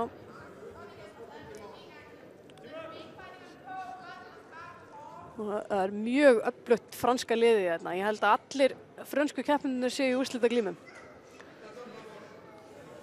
Franski þjálfarinn virðist allavega svona aðeins rólegri. Já, hann hefur ekkert verið að æsa sig í dag. Danski. En svo er það, í raun og veru reglurnar þannig og mátt bara tala þegar Matti, eða þjálfari. Sáum þjálfarina þarna í þessum kössum. Og þeir eiga með að bara tala eins og núna þegar Matti. En þeir hafa ekkert alveg verið að hlýða því í dag. Ég reyndi eftir minni bestu getu að hlýða því. Getur verið mjög erfitt. Það er annar refsistig, þessi danska. Þannig að hún er komið 2 refsistig og þessi franska er komið 1 júgó. En þetta er hörku glíma. Þessi danska er að koma mér óvart. Hún er að standa sig mjög vel á móti öflugri stelpu, sko. Æja, nær á fasttakinu. Það verður erfitt að losa úr þessu. Er það lás? Nei, hún er nú bara held ég í fastatakinu. Ég held hún sé ekkert að reyna við lásinn. Maður er, þú veist, í júdó þá bara ef maður nær fasttakinu þá bara reynir maður að halda eins og maður getur og bíða eftir að dómari segi upp hún. Leggst maður bara niður og kremur hinn. Hún bíður að þá? Já, hún er að bíða. Það eru 2 sekúndur eftir. Þetta er búið. Þannig kemur það er franski meistarinn. Þetta var flott hjá henni. Clemens Emme sem vinnur þá dönsku Louis Hansen hér. Þetta voru úrslitin í mínus 63 kg flokki. Já. Ríkalega flott glíma. Ég var ánægð með dönsku. Ég bjóst nú ekki við að hún myndi standa svona vel í henni, sko. Það var góð. Stóð sér mjög vel. Clemens, svo franska í bláa sem vinnur þetta virkilega öflugur júdómaður, júdókona. Ekki nokkuð spurning. Það var gaman að frakkarnir kissa alltaf á báða kinnar. Það var mjög vandræðilegt hérna áðan þegar Íslendingarnir voru að þakka fyrir glímuna við frakkana. Það voru ekki alveg vanir þessu. Næsta glíma er úrslitaglíman í mínus 70 kvenna. Það verður hörku glíma, sko. 2 öflugar stelpur. Báðar búin að vera að gera það gott á stórmótum úti. Erlendum stórmótum. Ég held að þetta verði, við grunar að þetta verði glíma mótsins, en kannski hef ég villust fyrir mér. Hans er góð, en við sáum nú þessar í undanúrslitum áðar. Já. Björn Gwenel frá Frakklandi og Adelu Sassakovu frá Tékklandi. Þetta verður flott glíma held ég.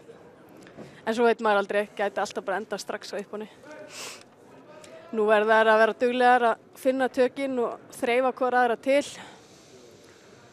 Beint í sókn þessi franska. Sassakova sem í bláu svo tékkneska. Og þessi franska í hvíta, hvað heitir hún aftur?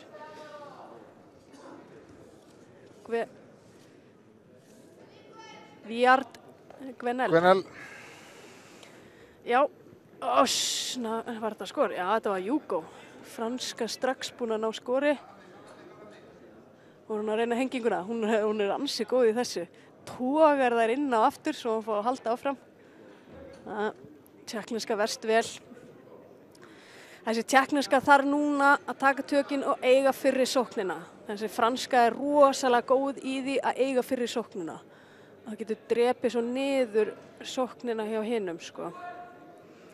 Þannig að hún þarf að vera duglega að berjast tökin og vera fyrst að sækja inn. Hún ekkert að fara í gólfið. Tekur líka átuna, hún góð í gólfinu þessu franska. En þessi frá Tékklandi, hún bara 19 ára. Ótrúlega öflug stelpa. Svo, hvað gera?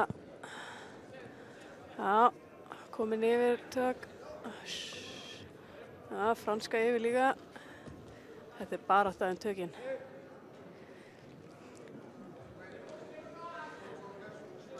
Mikil barátta tökin hana.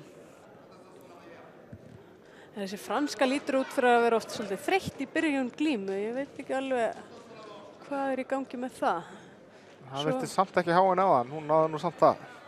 Reyndar. Koma sér í úrslitin. Reyndar. Það var alveg ótrúlegt. Hún virkaði nefnilega svo þreytt en svo alveg... Já. Þetta var Hugo eða ekki. Þessi franska beint í lás. Alltaf ná hannum. Nei, þessi já, hún með hendina held ég. Eða hvað? Hún sér þetta ekki alveg. Nei, þessi tékkneska nær að halda hendinni. Hver fekk Hugo? Jú, franska fekk Hugo. Komið 2 stig. Gvenel frá Fraklandi.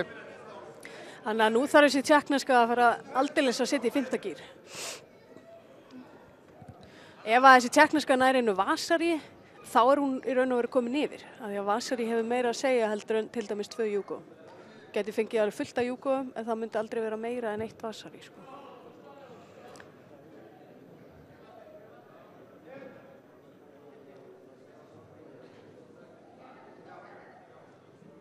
Já, nú þarf tékkneska að fara að sækja. Það 2 mínútur eftir og hún 2 Hugo undir. Þessi franska ansi góð, sko. Þær eru svo duglegar að sækja þessar frönsku. Það eiginlega bara hætt ekki. Þær eru bara að taka tökin og sækja. Það getur verið mjög erfitt að gera þetta allan tíman í 4-5 mínútur, sko. Svo, franska með yfirtökin, tékkneska með undir. Já, hún gæti fengið refsistig þarna, þessi tékkneska, sko. Það reynir hún aftur henginguna, klemma þarna, já. Nei, býtu, hvað að gerast þarna? Hún að ná lás eða? Það var svolítið merkilegu snúningur hjá henni. Tékkneska góð að verjast í gólfinu. Lokar öllu.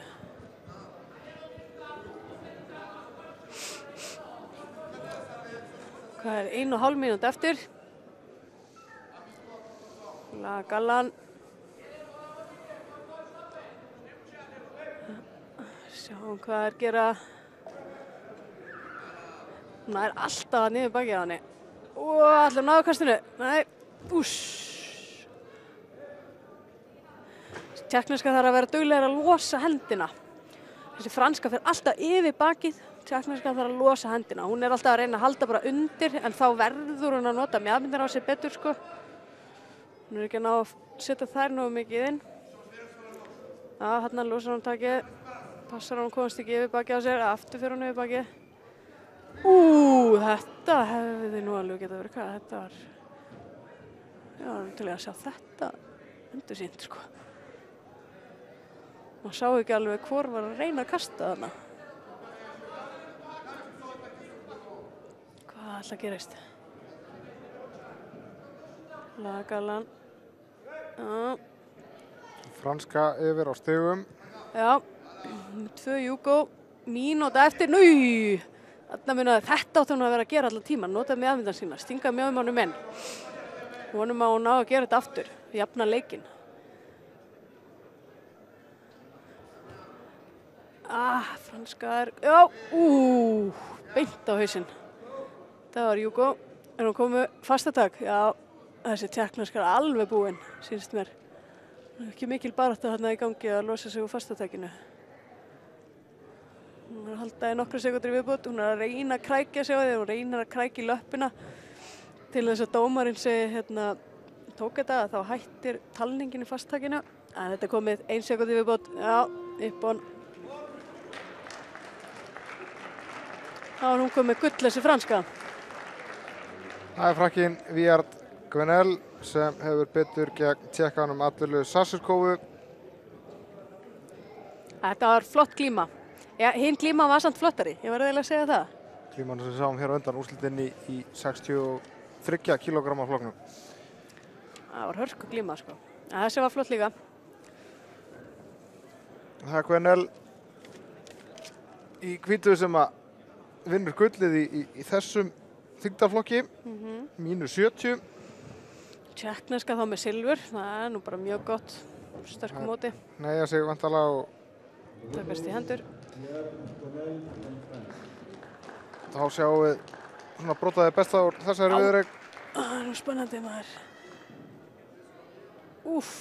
Já, þetta var, þessi tékkneska byrjaði kastið en þessi franska átti kastið, sko. Þetta var svakalegt. Sérðu hvernig franska reynar að krækja inn í löppina. Tékkneska kemur sér hvernig maður á magan aftur. Þetta var alveg ótrúlegt. Þetta var mjög fallegt kast eða þið tekist. Það að vinna svo á fastatakinu. Mikil harki í þessu en Gvenel frá Frakklandi vinnur gull á Reykjavíkurleikunum í þessu -70 kg flokki og þá förum við yfir í karlana úrslit í 60 kílógrammaflokknum Dofri Bragason og Bárður Lenvik frá Færeyjum sem eiga starfið. Dofri, þetta er úrslita glíman, sko. Dofri í hvítu og Bárður Lenvik svo færeyski í bláu. Já, Dofri er hrikalega öflugur strákur, keppti á smáþjóðleikunum fyrir Íslendinga á þessu seinasta ári. Þetta byrjar að krafti, eru kveikir og snerpaði þessu. Já, litlir og kveikir. Mikil baráttum tökin. Mikil baráttum tökin. Hann er að passa sig að losa hendina sína, hann Dofri, já, komin yfir, já.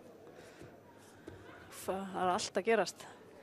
Það er bara fulla ferð þarna frá fyrstu sekúndu. Færeyingarnir eru ansi öflugir, sko, þeir koma alltaf á óvart. Sjáum hvað hann gerir. Já, festan. Já, flottur maður, hann er að vinna í gólfinu, reyna hann á hengingunni. Er hann ekki að hengja hann? Jú, hann er að hengja, er hann að takast? Er þetta að takast hjá honum? Koma svo, klára þetta. Já, nota löppina. Og sjá. Flott sjá honum að vinna þetta. Já. Það gengur eftir. Glæsilegt. Dofri Bragason vinnur sigur á Bárði Lenvik frá Færeyjum í úrslitum í -60 kg flokknum.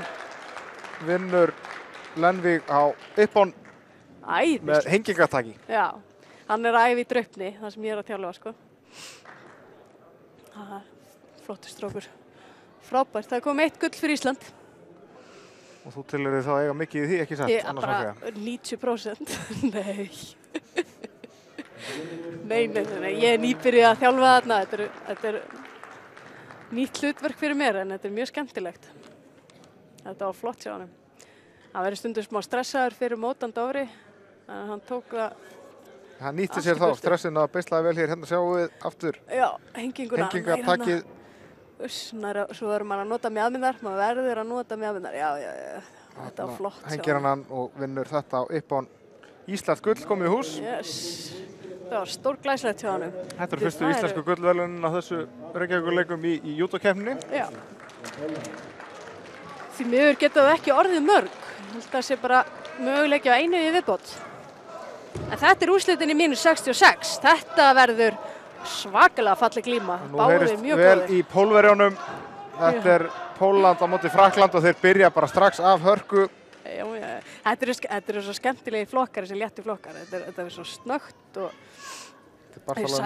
sækja. Karabasic frá Pólandi í bláum og Frank Vernes frá Frakklandi í hvítum. Já, Frakkinn svona hefur verið á palli á Evrópubikarmótum og senast árum. En Pólverjinn, hann var í 3. sæti á Evrópumeistaramóti.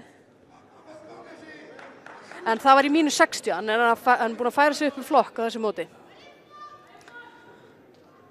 Þessi bláa, sko. Þetta verður hörku viðuregn. Ég sá glímurnar þeirra áðan í flokknum og það var hvert stórglæsilega kastið á eftir öðru, sko.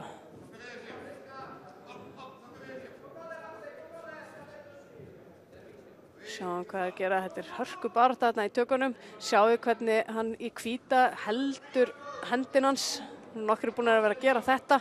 Svona taktísk svo að hinn komist ekki og nái góðu taki. 1 stig á... Já, sem sagt hann fekk refsistig, Pólverjinn, fyrir að sækja ekki. Þannig að hann verður að fara að sækja núna. Hann verður að gera eitthvað. En Pólverjinn er nú ekkert að sækja mikið meira. Hann svona meira bara, er hann á stjórnunum með tökunum. Kemur sókn. Já, og Frakkinn beint í gólfið. Nei, býtu, hvað er ég að segja? Ég man ekkert hvað er hvað. Pólverjinn í bláu. Pólverjinn í bláu, já.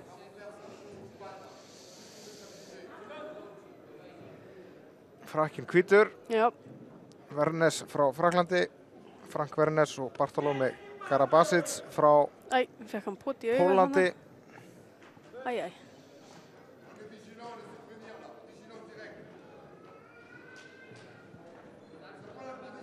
Já, allt í lagi með hann. Franski þjálfarinn hérna hefur nóg að snúast með hvern keppandan á fætur öðrum. Ágæti herramaður hérna á hliðalínunni. Sem sjá glitta í hérna eftir upp í hægra horninu. Allir nemyndarna í úrslita glímum held ég. Já. Vinn í gólfinu. Nú er hann að fara að taka lás. Hann er að reyna að nota hendina til að læsa, nota lappirnar til að læsa hendina á hann. Sjáu þið? Hann á laumin í burtu. Þetta var lúmst. Bjóst ekki við þessu þannig. Frakkarnir eru góðir í gólfinu. Hérna þjálfarinn, hann tala mjög mikið og lifir sér vel inn í þetta. Já, það er, veistu það, ég hef aldrei verið stressið fyrir mót eins og að vera þjálfari, sko. Ég svaf ekkert í nótt fyrir stressi. Ég var aldrei svona sem keppnismaður. Það er erfitt að vera þjálfari, sko. Það er ekki tekið út með sældinni. Þetta var fallið til hann beint í lásinn. Til að náði að þvinga upp hendina. Hann er að reyna að koma löppunum á milli. Hann er að halda í hælinn á honum þarna. Fær stigar ekki fyrir þetta? Nei, hann fekk nú ekki stig fyrir þetta, held ég. Bara en það refsistig á Pólverjan, það er eina sem skilur það að? Já, það er eina sem skilur það. En það er nóg. Þannig að ef hann nær að halda því þannig þá vinnur Frakkinn, sko. Refsistigin geta nefnilega skipt alls í miklu máli. Þannig að Pólverjinn þarf núna að fara að sækja svolítið. Svo hann tapi ekki á einu refsistigi. Sjáum hvað þeir gera. Þetta er bara barátta tökin, alveg frá A til Ö hérna. Ekki tilbúin. Þetta var fallegt snarpt hjá honum, en hann var ekki með nógu gott takana. Þannig að hann fylgdi ekki með Frakkinn. Já, þeir eru báðir að vinna vel í gólfinu. Hann er væntanlega að reyna þarna lás, en sýnist það nú ekki ganga vel. Sjáðu hvernig Frakkinn krækir löppin hans. Það svona dregur smá úr spenninu frá manni ef hann er ekki að losa löppina. En Pólverjinn verður að sækja. Nú er 1,5 mínúta eftir og hann er einu refsistigi undir. Þannig að hann verður að gera eitthvað. Frakkinn er bara svo rosalega handsterkur, sko. Hvað fyrir þetta? Beint í lás. Oh my god, vá, þetta var geðveikt. Þetta var frábær endur á þessari viðureign það var frakkinn Frank Vernes sem að sýndi ótrúlega takta hann í lokin.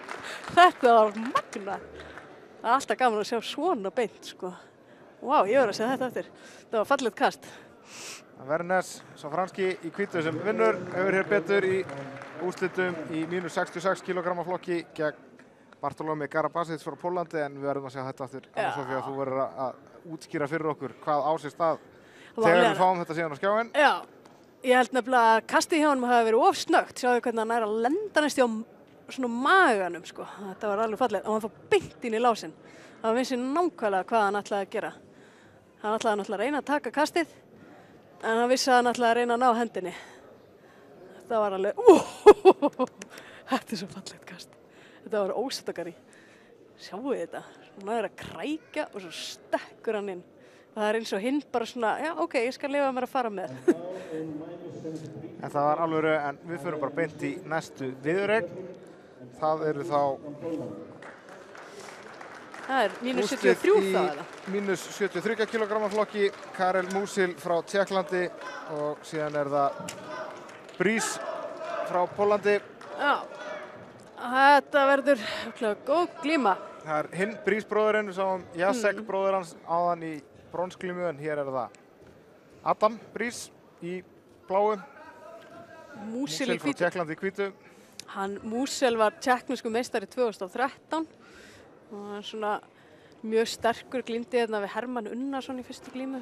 Þetta eru sterkir keppendur sem að Júdasambandið hefur náð að lokka. Eða ekki náð að lokka, heldur bara fengið þetta mót. Fengið hingað til okkar. Þetta er alveg algjörlega frábært, sko. Það er náttúrulega svo nauðsynlegt líka bara fyrir íslensku keppendurna að fá öfluga erlenda keppendur hingað heim. Það er náttúrulega dýrt fyrir okkur að ferðast svona mikið, þannig að það er hægt að halda eitt mót á ári hérna með öflugum keppendum, það er náttúrulega bara algjör gullnáma, sko.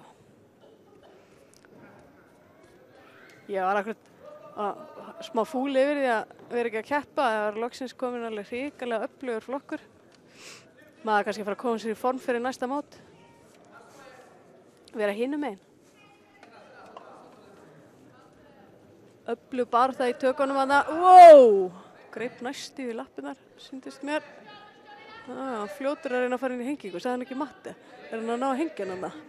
Það er því svolítið ansi öflug henging. Pólverinn Brís í bláu sem er að reyna.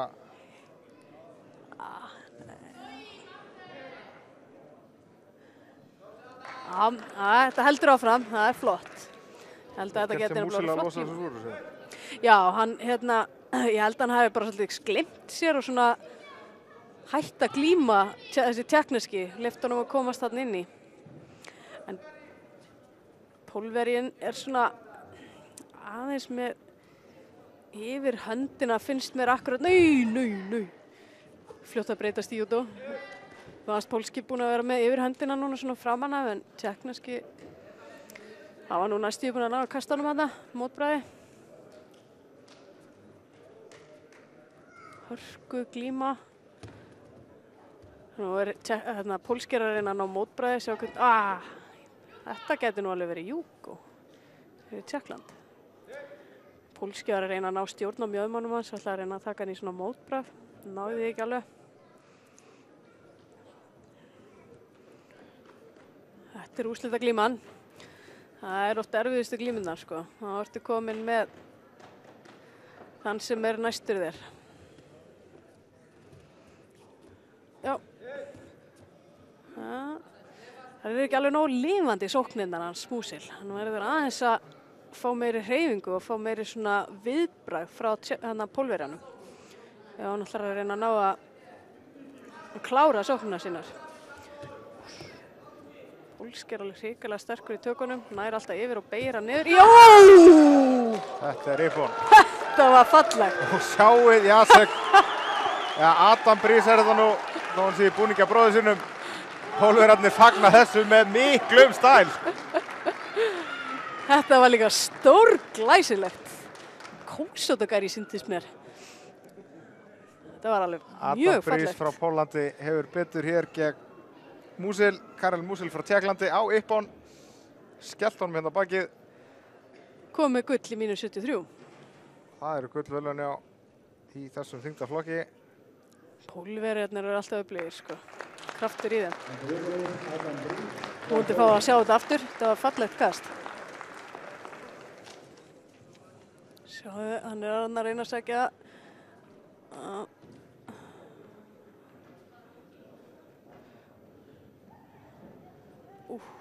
Þarna munaði litli hjá tékkneska, sko. Þarna, þetta er svo fallegt. Þetta er eitt af brauðunum sem að Þormóður nota mjög mikið. Við förum bara beint í næstu viðureign. Er það 81, sýnist það? Það er úrslitin í 81 kg flokknum. Þetta verður falleg glíma. Það eru með Frakk á Tékka, Baptiste Pierre frá Frakklandi og Ivan Petr frá Tékklandi. Þessi franski er franskur meistari undir 21 árs. Það gerist nú ekki mikið betra en það. Franskur meistari. Það er svona eins og að vera kúbverskur meistari í hnefaleikum. En þessi Tékki, hann er öflugur líka. Hann hefur verið að keppa líka á stórmótum. Þetta getur verið mjög spennandi glíma. Já, Hugo. Já. Hvað ætla Frekki reyna að vinna eitthvað í gólfinu? Nei, það er að halda honum föstum. Já. Frakkinn strax komið með skor. 20 sekundur eru liðnar. Frakkarnir eru bara með öll gullin, sýnist mér. Í þeim flokkum sem eru að keppa. Það er mikil barátta en tökin. Já, reyna að fara yfir bakið á honum.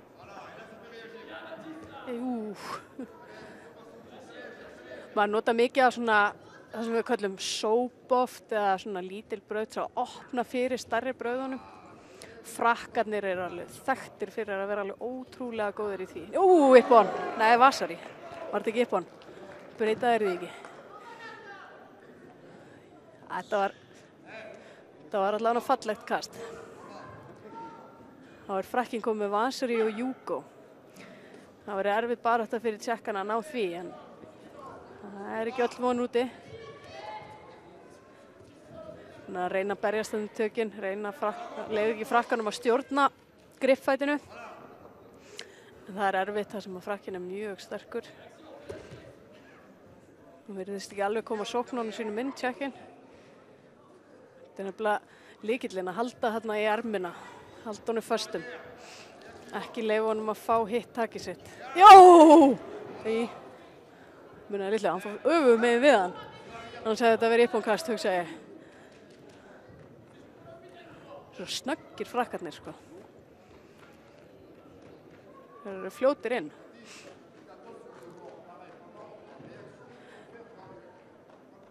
En Tékkinn er í erfiðum málum núna.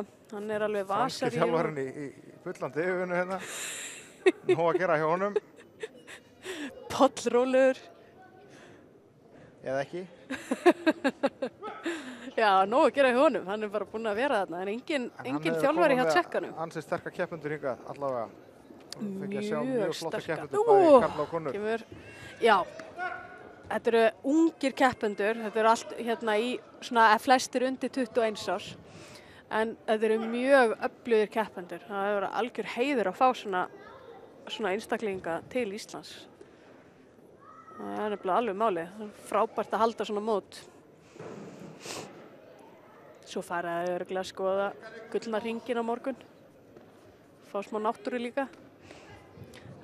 Tékkinn er allir að koma til í tökunum. Hann er farin að vera mjög grimmur. Frakkinn er farin að detta í allt of mikla vörn fyrir mig, sko. Frakkinn yfir á stigum, en þetta getur verið fljótt að breytast. Já, sérstaklega, sko, ef maður byrjar á því að detta í vörn, að þá getur maður að fara að gera mistök. Það er alltaf, sko, sóknin er alltaf besta vörnin, sko.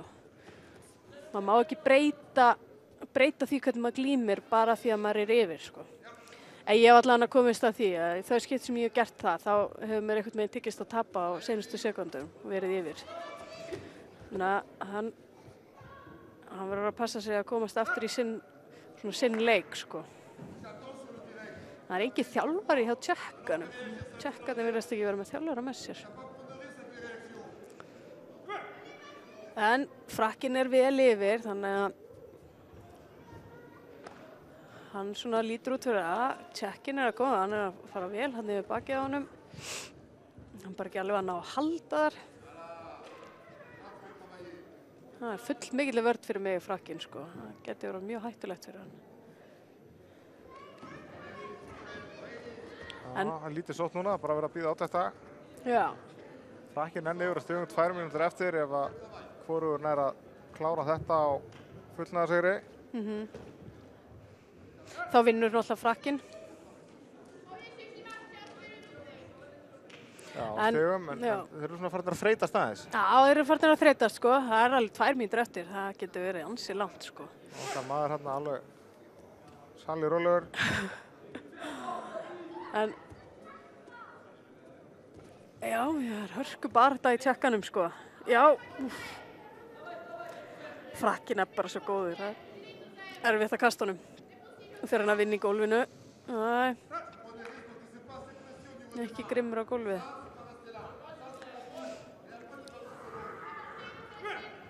Þjálfarinn með ykkur útskýringar þarna fyrir hann. Tjekkinn er líka orðinn þreyttur undar. Nú erum við að sjá hvort hann eigi ykkur smá orku eftir.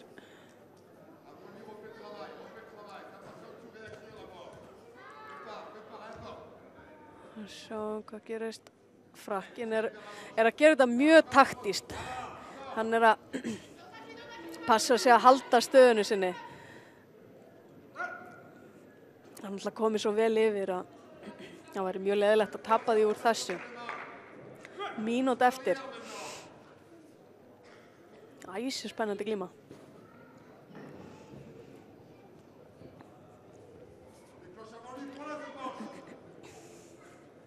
Svo.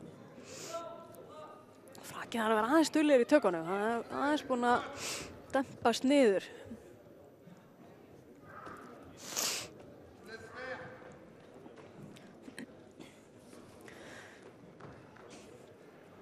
Sjá, yfir bakið, já, næri ekki alveg að halda því.